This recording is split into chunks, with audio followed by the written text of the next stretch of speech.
Today we're taking a look at these MLB matches, which are happening on Wednesday, June 21, 2023, and giving you our team and total picks for today. Welcome back to High Stakes. Before we dive into our video, don't forget to subscribe and to push the notification bell so you don't miss any of our videos. Also check out our Patreon if you want access to our premium picks.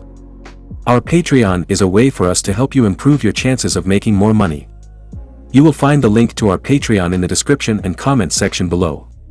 Colorado Rockies vs Cincinnati Reds. Colorado's offense has struggled this year, especially once you factor in that half of their games are played at the elevated Coors Field. They're just 13th in runs scored, 328, thanks to the 11th ranked team batting average, .256, and 18th best OPS, .717.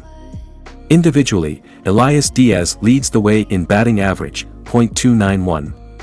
Ryan McMahon has stepped up elsewhere, paving the way in home runs, 12, RBI, 41, and OBP, .356. Andrew Abbott heads to the bump Wednesday afternoon and he has been on a tear to start his career. In 3 major league starts, the left-hander is 3-0 with a 0.00 ERA and 1.08 WHIP. Most recently, he held the Astros scoreless over 6.0 innings, giving up just 4 hits and 2 walks. Abbott earned the win in the 2-1 victory. Wednesday's series finale between the Reds and Rockies should be an interesting game. However, I am betting on the Reds to win by more than 1.5 runs. The Reds are starting red-hot rookie Andrew Abbott, who has a 0.00 ERA over 3 starts this year. He has not allowed a run in 17.2 innings, and he was just 1 out away from a third-quality start in his last outing. The Rockies have been one of the worst offenses in baseball against left-handed pitchers, batting just .230 with an OPS of .651. The Reds' bullpen has also been solid this season, ranking 10th in ERA and 15th in WHIP. I expect the Reds' pitching staff to shut down the Rockies' offense, while their offense does enough to score more than 1.5 runs. While the statistics point to a potentially rough outing for Colorado's offense, I still think the over is the best bet in this game. Honestly, this could be one of those games where the Reds clear the total by themselves. The Rockies' pitching staff has been horrible over their recent 6-game slide, allowing a total of 51 runs. That translates to 8.5 runs allowed per game. Specifically, their bullpen has struggled as they're 25th in ERA, 4.50, and 29th in WHIP, 1.47. With how hot Cincinnati's offense has been recently, I think the over is the best bet when it comes to a total. Kansas City Royals vs Detroit Tigers. Kansas City let one slip away on Monday night as they blew a 4-1 lead to suffer their 12th loss in their last 13 games. The Royals entered Tuesday in the basement of the AL Central with a 19-53 mark, leaving them 16.5 games behind the Twins for the top spot in the division. Bobby Witt Jr., run, RBI, was the lone player with multiple hits in the game for the Royals in the loss. Witt Jr., his 12th, and Michael Garcia, his 2nd, each homered in a losing effort for Kansas City. Jordan Lyles pitched well, throwing 6 innings while allowing 3 runs on 6 hits with 1 walk and 3 strikeouts, but didn't factor in the decision. Taylor Clark, 1-1, took the loss as he allowed 3 runs on 2 hits with 1 walk and 1 strikeout in 1 inning of relief. Detroit won for the 4th time in 5 games as they rallied to beat the Royals in the opening game of the series Monday night. The Tigers improved to 31-40 on the season and stood 3rd in AL Central, 4 games behind the Twins for the top spot in the division. In the series opener Monday night, Detroit rallied from a 4-1 deficit with 5 runs in the 7th inning to earn the victory. Miguel Cabrera, run, and Jake Rogers, 2 runs, 2 RBI, each had 2 hits in the victory for the Tigers. Kerry Carpenter, his 6th of the year, homered in the victory for Detroit. Reese Olson didn't factor in the decision as he allowed 4 runs, 3 earned, on 6 hits with 1 walk and 8 strikeouts over 6 innings. Tyler Alexander, 2-1, earned the win in relief as he threw 2 scoreless innings, allowing 1 hit with 1 walk and 4 strikeouts. Alex Lang worked a 1-2-3 ninth for his 11th save of the year.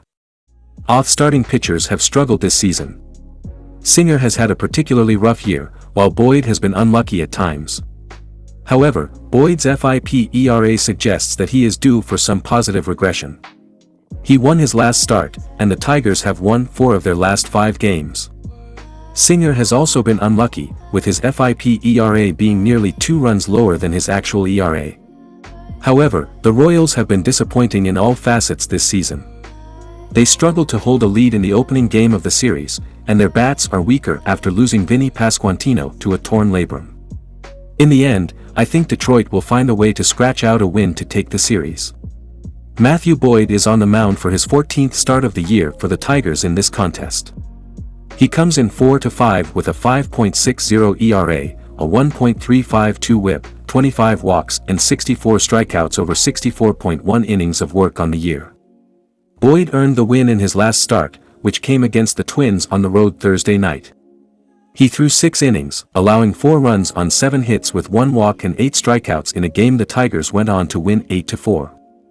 In his last 3 starts, Boyd is 1-1 with a 5.62 ERA, a 1.19 whip, 3 walks and 20 strikeouts over 16 innings of work. Boyd makes his 29th career appearance and 28th start against the Royals in this contest. He is 7-11 with a 5.32 ERA, a 1.463 whip, 35 walks and 109 strikeouts over 135.1 innings of work in those outings. Boyd is 22-29 with a 4.37 ERA, a 1.25 whip, 135 walks and 362 strikeouts over 418.1 innings in 78 career appearances, 75 starts, at Comerica Park. Our total pick I over. New York Mets vs Houston Astros. The New York Mets have been doing decent at the plate throughout the season as they are 15th in the sport with a .721 OPS while scoring 4.54 runs per game up to this point. They have been able to hit well for power as they are 10th in MLB with 87 home runs thus far. Center fielder Brandon Nimmo, .806 OPS, 77H, has been doing extremely well lately as he has a .900 OPS with 2 home runs and 6 RBI in his last 7 games. The Houston Astros have been doing a decent job at best as they are trying to do well in a tough AL West. They have lost their last 5 games and are currently 6.5 games back of the Texas Rangers for the AL West lead as well as being 0.5 games behind in the AL Wild Card. Their team has struggled getting on base as they are 21st in MLB with .314 team OBP. Looking at the month of June, Tyler Megill and Christian Javier have had very different results. Megill is 1-1 with a 5.40 ERA and a .288 opposing batting average, while Javier is 1-0 with a .273 batting average against and a 5.40 ERA. The Astros bullpen has been a strength this season, ranking 7th in baseball with a 3.54 reliever ERA, while the Mets bullpen has been a hindrance, ranking 20th in the sport with a 4.18 bullpen ERA. The Astros have also won 8 of the last 9 home games against the Mets. Based on these factors, I predict that the Astros will win this game. Both the Mets and Astros have been scoring well in recent weeks. The Mets have averaged 5.31 runs in their last 13 games, while the Astros have averaged 3.43 runs in their last 14 games. Tyler Megill has a 7.42 road ERA this season, so the Astros are likely to score runs against him. The Mets will also chip away at the Astros pitching staff, but I expect this game to be high-scoring. The over has hit in 4 of the 6 previous games between these teams, so I'm taking the over here.